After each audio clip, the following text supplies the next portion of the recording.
Hi friends, welcome to my channel. I am Arpita Karwa and आज के इस वीडियो में हम बात करने वाले हैं 6 जनवरी 2025 के पेपर 1 का एनालिसिस की। And we are going to look at both the shifts together, shift 1 and shift 2।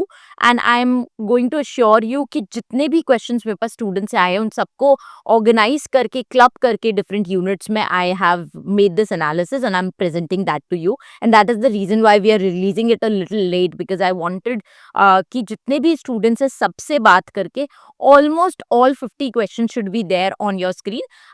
Also one more thing, that this entire unit wise questions जो आए हैं, जो आपको अब स्क्रीन पे दिखेंगे थोड़ी देर में इस वीडियो में, वो पीडीएफ फॉर्म में अवेलेबल है and that is there on the WhatsApp channel. You can just drop a WhatsApp on the number that is displayed on screen and my team is going to forward you this entire PDF. So आपको note down करने की जरूरत नहीं है. Now before we move to the unit wise analysis, just want to tell you कि ये जो 6 जनवरी का एग्जाम है ये किन स्टूडेंट्स ने दिया था. सो अगर हम बात करते हैं शिफ्ट 1 की, तो computer science, Persian, Russian, Bengali, Chinese, Rajasthani and Arab culture and Islamic studies, ये सारे स्टूडेंट्स शिफ्ट 1 के पेपर में बैठे थे. एंड शिफ्ट 2 का paper political science and comparative literature के स्टूडेंट्स ने दिया था.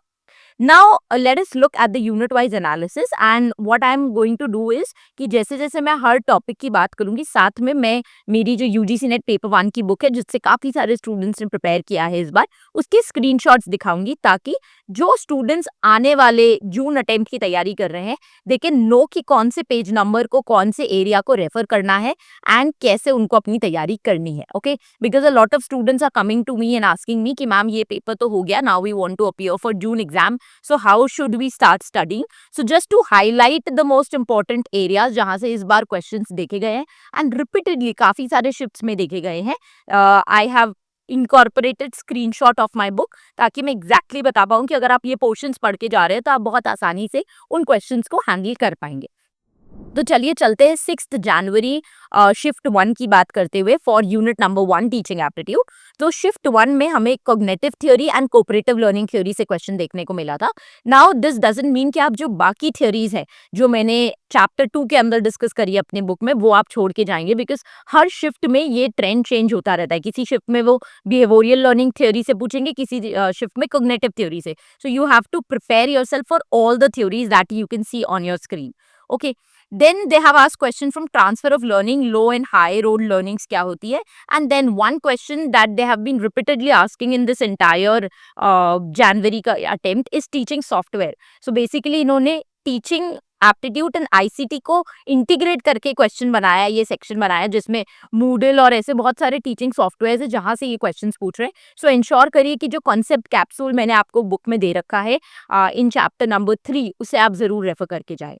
देन हम शिफ्ट 2 की अगर बात करते हैं तो इंक्वायरी ट्रेनिंग मॉडल पे इन्होंने क्वेश्चन पूछा है एंड देन डायरेक्ट टीचिंग पे पूछा है जो हमने कवर करा है ऑलरेडी डिटेल में अपने चैप्टर्स में. एंड देन इन्होंने टूल्स पे क्वेश्चन पूछा है. Tools is nothing but teaching software, ICT tools, ये काफी सिमिलर से टॉपिक्स ऑलरेडी है. ओके, सो अब हम चलते हैं यूनिट नंबर 2 रिसर्च एप्टीट्यूड पे. तो रिसर्च एप्टीट्यूड पे as you have guessed already, sampling is one topic which is exam essential.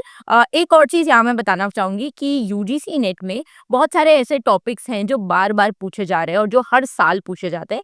उन्हें मैं एग्जाम एसेंशियल के नाम से आपको मेरी बुक में दिख जाएंगे. तो आप जब कोई भी चैप्टर खोलेंगे तो बिगिनिंग में ही आपको दिख जाएगा कि कुछ टॉपिक्स के ऊपर मैंने एग्जाम एसेंशियल करके एक स्टैंप लगा रखा है. And the reason why I put that stamp is कि अगर किसी के पास कम समय है तो आप सिर्फ ये एग्जाम एसेंशियल वाले टॉपिक्स को पढ़ के जाएं ताकि आप बहुत आसानी से अपनी प्रिपरेशन कम समय में कर सके. And that is what we have done in this PPT as well, कि इसके अंदर मैंने जो भी टॉपिक्स बार बार रिपीट हो रहे हैं हर साल उनको मैंने अलग से मार्क करके एग्जाम एसेंशियल बना दिया है ताकि आप इन टॉपिक्स को जरूर से रेफर करें. सो ये जो पूरा स्क्रीनशॉट है पीडीएफ फॉर्मेट में ये आपको मिल जाएगा व्हाट्सएप पे. You just have to drop a WhatsApp message and मेरी टीम आपको ये सब फॉरवर्ड कर देगी. ओके, सो सैम्पलिंग से क्वेश्चन आया है, एपीए स्टाइल से आया है, हॉथरॉन इफेक्ट से आया है. सो इफेक्ट की भी अगर मैं बात करूं तो एक्सपेरिमेंटल रिसर्च डिजाइन जब हम पढ़ते हैं तो उसमें हम सारे इफेक्ट्स भी पढ़ते हैं. काफी सारे स्टूडेंट्स इस एक्सपेरिमेंटल रिसर्च डिजाइन पढ़ के छोड़ देते हैं बट आपको इफेक्ट्स भी पढ़ने होते हैं. सो वो सारे इफेक्ट्स हॉथरॉन थ्योरी उसी में से एक है और इसे पढ़ के जाना बहुत जरूरी है। देन इन्होंने मेजरमेंट स्केल से क्वेश्चन पूछा है which is again an exam essential because हर बार यहाँ से क्वेश्चन आता ही आता है, ये one of the favourite topic है। टाइप्स ऑफ रिसर्च से पूछा है, जो पूरे एक चैप्टर के अंदर सारे टाइप ऑफ रिसर्च हमने कवर करे हैं। देन शिफ्ट 2 में इन्होंने कंटेंट एनालिसिस से क्वेश्चन पूछा है and statistics, mean mode median, इनसे क्वेश्चन पूछे गए हैं। सो काफी डायरेक्ट क्वेश्चन थे रिसर्च से, ऐसा कोई भी अलग से टॉपिक नहीं था। काफी स्टूडेंट्स बोल सकते हैं कि हॉथरॉन इफेक्ट तो हमें कभी हमने देखा नहीं है, बट देन ये एक रिपीटेडली आस्क्ड क्वेश्चन है, काफी बार नेट में पूछा जाता है and that is the reason why जितने भी टाइप के इफेक्ट अभी तक आज तक पूछे गए हैं नेट में वो सब मैंने मेरी बुक में कवर करे हैं। तो इंश्योर करिए कि आप छोड़ के नहीं जाएं ये सोच के कि अच्छा ये तो सिलेबस में मेंशन नहीं है, बुक में है तो हम छोड़ के जाएं, बिकॉज यूजीसी नेट का जो सिलेबस है वो बहुत ही कम है। उसे जब आप एक्चुअली पीवाईक्यूज के साथ में एनालाइज करके एक डिटेल सिलेबस बनाते हैं तो वो काफी बड़ा सिलेबस है ना, आपको वो सब टॉपिक्स प्रिपेयर करने होते हैं जो पीवाईक्यूज में आए। So your real syllabus is not what UGC is telling, your real syllabus is what you finalise after going through the PYQs. That is the reason why आप जब मेरी बुक में जाएंगे तो आपको पूरा जो इंडेक्स है वो 12 पेजेस का इंडेक्स, उसमें एक एक टॉपिक मेंशन्ड है जो बुक के अंदर है और ये सारे वो टॉपिक्स है जो पीवाईक्यूज में पूछे जाते हैं। ओके फिर हम चलते हैं रीडिंग कॉम्प्रिहेंशन पे। तो दोनों ही शिफ्ट के स्टूडेंट्स ने बोला है कि रीडिंग कॉम्प्रिहेंशन बहुत आसान था। शिफ्ट 1 के स्टूडेंट्स ने तो ये भी बोला है कि काफी short and simple reading comprehension था, तो बहुत कम टाइम लगा उन्हें सॉल्व करने में। Then we move to the next unit that is communication. So communication में इन्होंने दोनों शिफ्ट में ज्यादा सवाल मेरे पास स्टूडेंट्स से नहीं आ पाए, बट मेजॉरिटी स्टूडेंट्स ने यही बोला है कि मास कम्युनिकेशन से इन्होंने बहुत क्वेश्चंस पूछे हैं। बट अभी आने वाले जब मैं आपको एग्जाम पेपर्स का एनालिसिस दिखाऊंगी सो काफी सारे questions verbal non verbal communication से भी आए हैं। सो मैंने कम्युनिकेशन की यूनिट को 4 चैप्टर्स में डिवाइड किया इन माई बुक।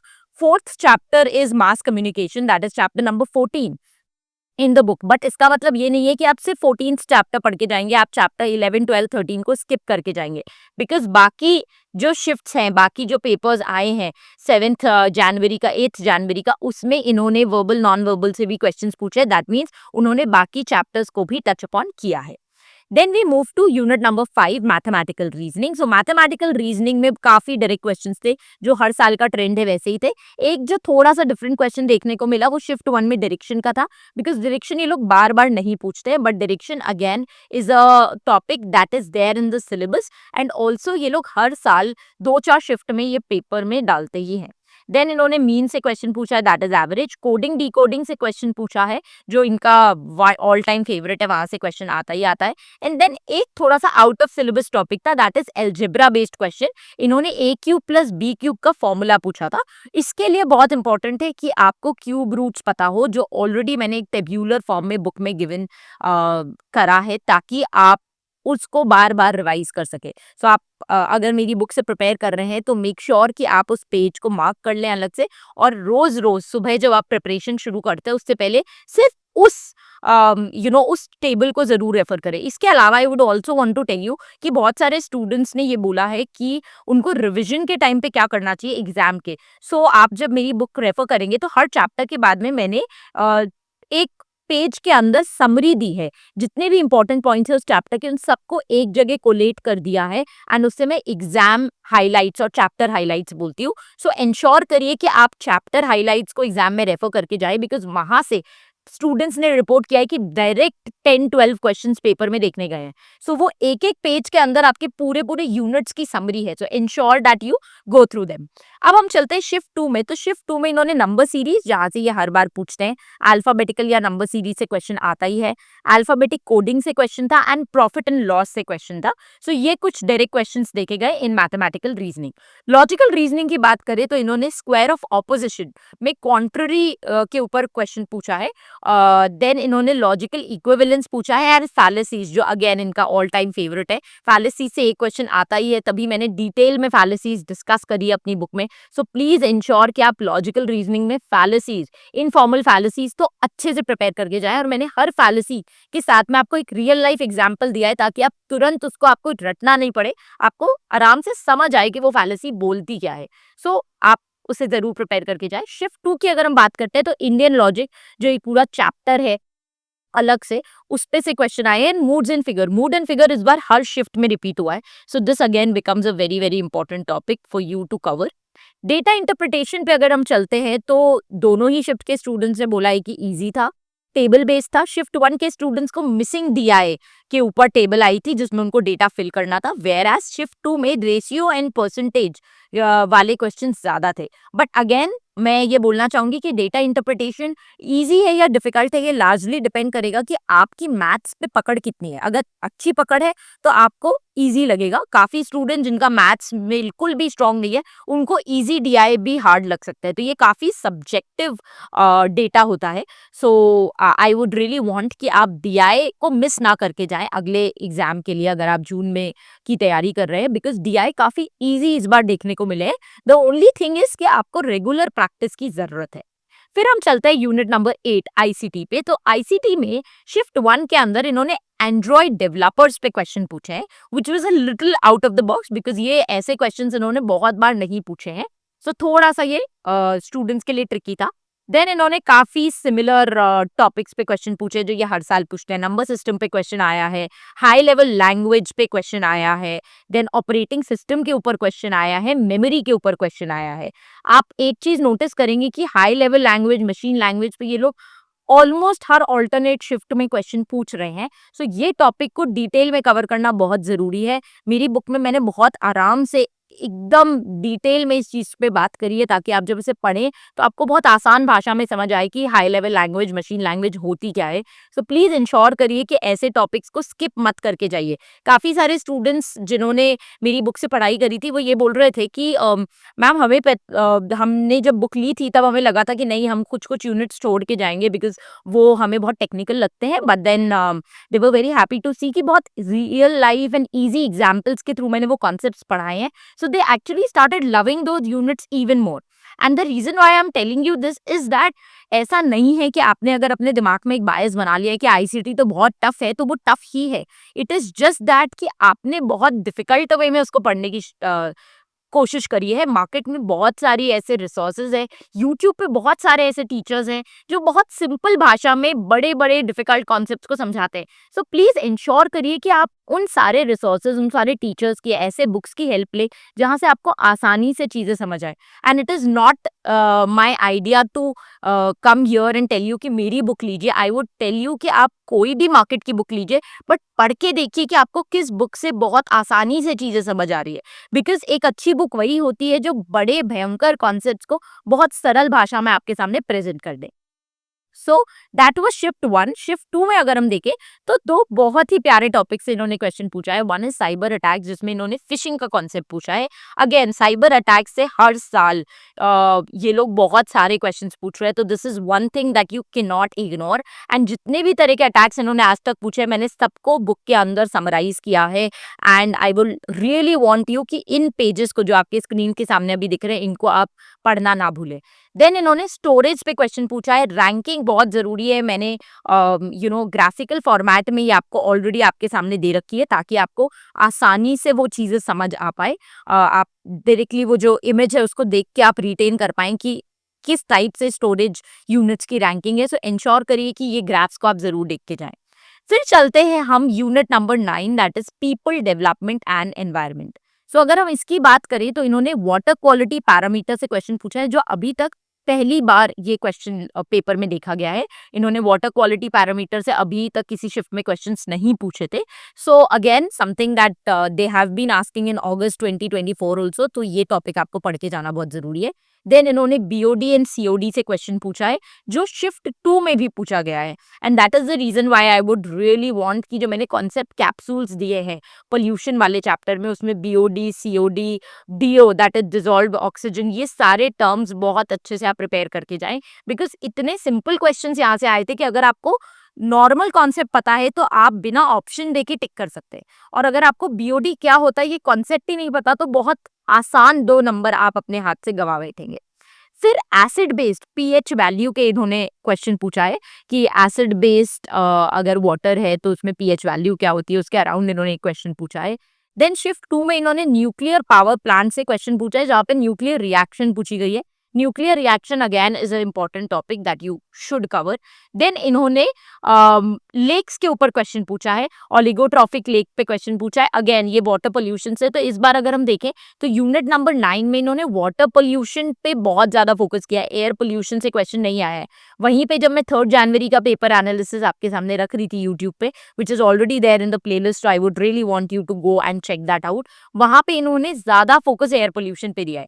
तो आप ऐसा नहीं सोच सकते कि एयर पोल्यूशन पे आ रहा है तो मैं सिर्फ एयर पोल्यूशन प्रिपेयर करके आऊं, क्योंकि देखिए नेक्स्ट शिफ्ट में, नेक्स्ट 2 शिफ्ट में इन्होंने पूरा पूरा वाटर पोल्यूशन पे पूछ लिया है। हो सकता है अगले शिफ्ट में ये सॉइल पोल्यूशन या नॉइज पोल्यूशन से पूछ ले। So you have to prepare yourself 360 degree to get at least 35 marks in UGC NET paper 1।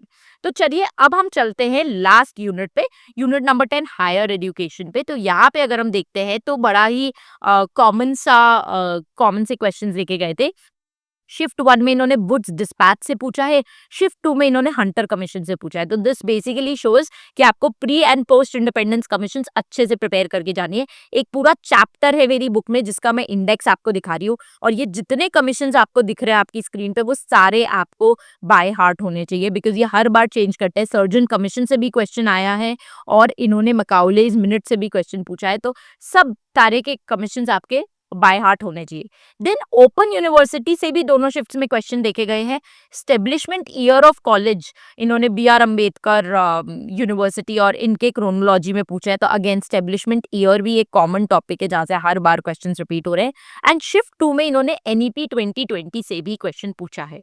Okay, सो अब अगर आप देखेंगे इस पूरे 10 यूनिट्स को, जिसकी समरी एक पीडीएफ फॉर्म में आपको व्हाट्सएप पे मिल जाएगी ताकि आप अगले अटेम्प्ट्स के लिए अपने आप को वेल प्रिपेयर्ड रख सके। तो you just have to drop a WhatsApp message, will add you to the group. और अब अगर आप उस पीडीएफ को देखने के बाद क्रक्स निकालने की कोशिश करें तो आप ये देखेंगे कि जो डिफिकल्टी लेवल है, जिन भी स्टूडेंट्स ने प्रिपरेशन करी है, 2-3 महीने पेपर 1 की प्रिपरेशन करी है, उसे ये paper easy to medium difficulty level का लगेगा। मुझे तो इजी लगा, but as an educator I might be bias because मैंने बहुत डिटेल में चीजें पढ़ी है। हो सकता है स्टूडेंट्स उतनी डिटेल में ना पढ़ के जाए, तो उनको मीडियम टू इजी वाला रेंज लग सकता है। सेफ स्कोर की अगर मैं बात करूं तो अगर आप 32-33 मार्क्स लेके आ रहे हैं तो that is a very good score. And PYQs का अगर पैटर्न की बात करूं तो कोई भी क्वेश्चन आउट ऑफ सिलेबस नहीं था। केवल एक क्वेश्चन मुझे स्लाइटली बाहर से लगा, which was the A cube and B cube formula वाला जो क्वेश्चन है, because that is something that is not seen repeating in the exam. But काफी सारे यूनिट से इक्वल नंबर ऑफ क्वेश्चंस थे। कम्युनिकेशन से मेरे पास नंबर ऑफ क्वेश्चंस कम आए, बट आई एम होपिंग कि 3-4 क्वेश्चंस थे, बट वो सारे ही मास मीडिया से रिलेटेड थे, तभी स्टूडेंट्स ने एक जगह उन्हें क्लब करके बता दिया। एंड पूरा पेपर पीवाईक्यू पे बेस्ड था, and that is the reason why मेरी बुक के अंदर भी हर यूनिट के एंड में आपको जो क्वेश्चंस मिलते हैं वो सारे 2014 से 24 तक के पीवाईक्यूज मिलते हैं, which we are going to even update and add 2025 के भी questions, and that is the only reason why I focus so much on PYQs। और मैं आपको बहुत सारे प्रैक्टिस क्वेश्चंस नहीं देती, because the best way to practice is PYQs, because PYQs उन्होंने बनाए हैं जो अभी आपका नेक्स्ट जून अटेम्प्ट सेट करेंगे। और नंबर 2, PYQs एग्जैक्टली उस पैटर्न को मेक करते हैं जो आज तक एनटीए यूज करता आया है। So there is no better kind of mock test question than practicing PYQs. So with that note, I would like to take your leave. I hope that this video was helpful. I've tried to summarize everything in a very capsule format ताकि आपके पास सारी details चली जाए और आपको पता चले कि पेपर पैटर्न कैसा था, एंड उस हिसाब से आप अपने जून की तैयारी शुरू कर सके। So that's it from my side for this video lecture. I'll meet you very soon in the next video lecture. Till the time we meet next, happy learning, keep loving literature, and stay tuned to arpitakarwa.com.